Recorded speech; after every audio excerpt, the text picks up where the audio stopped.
तर नमस्कार मित्रांनो, मी आलो होतो आज शेतात आलो तिथे मला गावाला पाणी द्यायचं होतं. हे बघा मोटर चालू केली आपली. मोटर चालू केली आता पाणी जातोय. पुढं पाणी चालले ते बघायला. तर पाणी साधे आता हे झालं बघा, थोडंसं होतं भिजवायचं हे झालेलं आहे. आता चाललो मी पुढं दुसरा गहू काय आमच्या गावाला पाणी थोडं कमी पडल्यामुळं गहू तेवढा विशेष नाही आहे.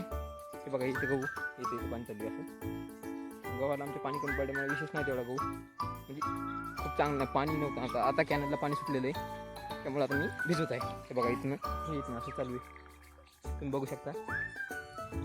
हे असं ही फटली झाली बघा, ही झाली रे.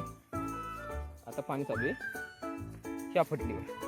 ही फटली पण ऑलमोस्ट झालीच असं मित्रांनो, नाही झाली बघा चालू आहे. ती झाली की मग आता पुढं इकडं आपण सोडणार पाणी. हे बघा हे गहू झालेलं आहे. हा खाली जो गहू आहे आमच्या तिकडे त्या झाड दिसते तिकडे लिंबाचं, त्याच्या खाली जो गहू आहे तो चांगला आहे. हा गहू थोडासा पाण्यामुळं मार खाल्ला, विहिरीला पाणी थोडं कमी आहे आमच्या. आता यावर्षी विहीर फोडायची, बघू आपण आता काय होते ते. त्या तिकडे खालच्या शेतात आपली हळद आहे. तिकडे बघा बोरीचं झाड आहे बघा, बघू शकता मित्रांनो. तर कसा वाटला माझा ब्लॉग कमेंटमध्ये नक्की सांगा.